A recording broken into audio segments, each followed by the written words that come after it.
Welcome back to the Christian Century YouTube channel. I'm John, and I'm joined today by one of our writers, Eric Garner, who has written a recent piece for us called The Deluge and After, about flooding and a dam breaking in Mankato, Minnesota. So we're going to talk a lot about that article. But first, Eric, welcome. Why don't you tell us a little bit about yourself? Yeah, thank you.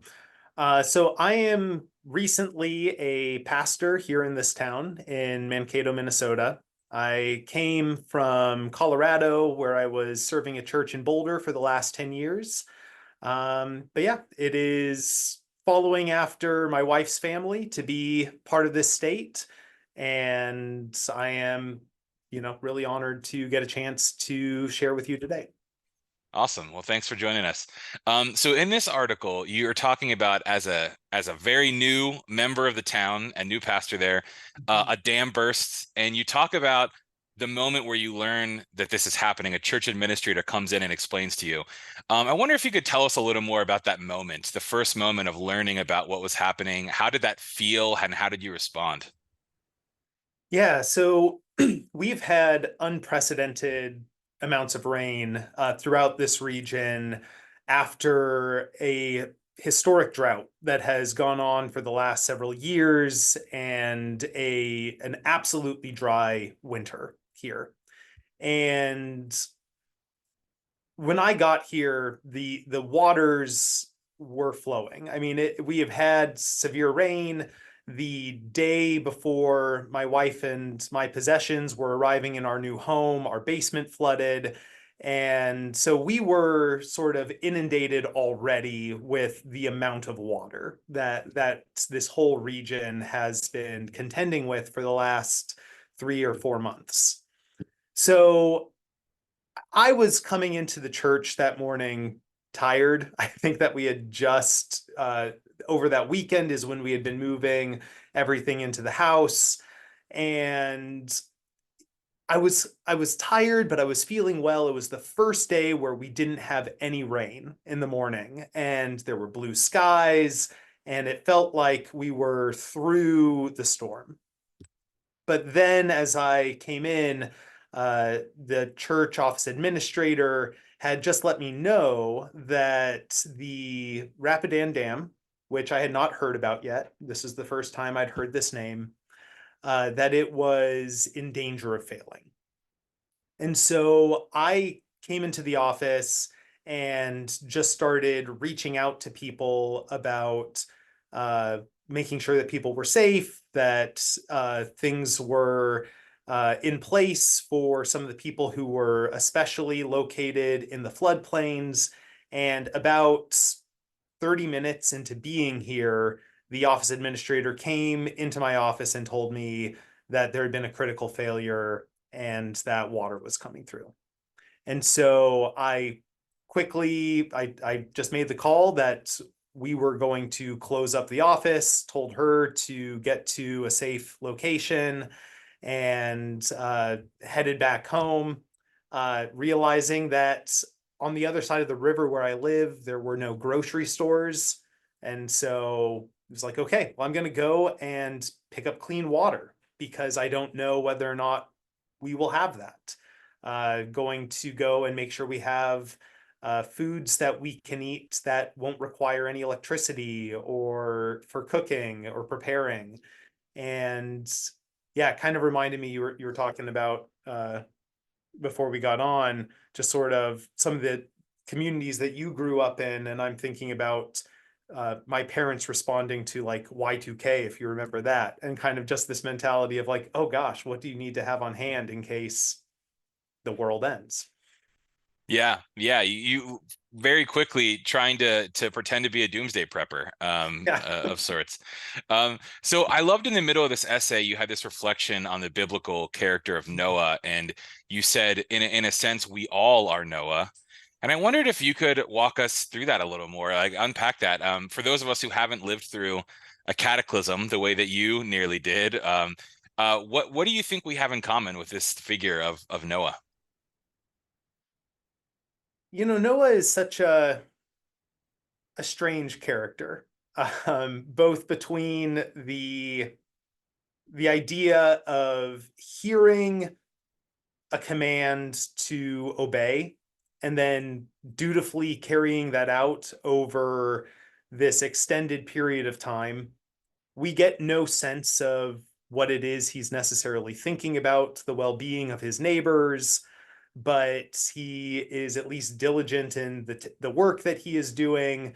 And then, after his coming through the flood, the next thing we learn about him is he plants a vineyard and gets drunk. He is like so many of the characters in the Old Testament, not necessarily somebody that we're supposed to look up to in any sense other than the fact that he responded. Um, and when I think about how we are Noah, is there are ways that we end up hearing God placing a command upon us to act. And we don't know always if we're doing it entirely correctly. Have we, in fact, rescued the right things from whatever sort of disastrous things are going on in our lives? Have we carried forward the actual animals, creatures, humans, whatever that needs to be saved? And so the thing I like about Noah and reflecting upon how he connects to each and every one of us is that we are all confronted with responding in a way that carries something forward out of brokenness. And in the case of an actual natural disaster that is going on around us, are we first and foremost, I am living in my body. I'm thinking about, okay, what do I need to do right here, right now? But if I'm not also thinking about the people, the world around me in the midst of it, then I probably haven't discerned the call of the Lord particularly well. Mm, yeah, thank you. In the latter part of the essay, it's the final thing I wanted to ask you about. You talk about another flood or flood-like scene in scripture, this imagery in Ezekiel's vision about a river flowing from the temple. And you talked about how your congregation in Mankato reminded you of that in the sense that the way they responded to this particular disaster that was occurring in their town reminded you of this restorative power of this vision of Ezekiel. Yeah. And I wondered if you could tell us a little more just about your congregation's response and what that evoked for you. Yeah. So something that I have really appreciated about this church and in the brief period of time that I've been here is they are an incredibly hopeful people. And having lived in Colorado before this for the last 10 years, living amongst people who are sort of descended from farmers, there is this beautiful wedding of hopefulness mixed with pragmatism that sort of comes from a rural agricultural area where there is both a recognition that there is always a threat with every act of hope. Taking part of last year's produce to specifically put aside to then put back into the ground to produce the subsequent year's crop. And that seems to be the way that this particular healing flood or stream coming out of this church, I think, has been demonstrated, where there are people who have taken, precious resources. So like in the midst of, wondering, okay, will there be safe, palatable water? Will we have a sanitation disaster where the groundwater level gets so high that it pushes sewage up into our neighbors' houses? And then to see people take their resources that they don't know if at some point in the imminent future we are going to see, disaster-like settings and going into people's houses and sharing, providing, not only fellow church members, but their neighbors whose houses, their basements have flooded for the first time in 20 years. And so their neighbors maybe don't have everything in place to address these initial problems.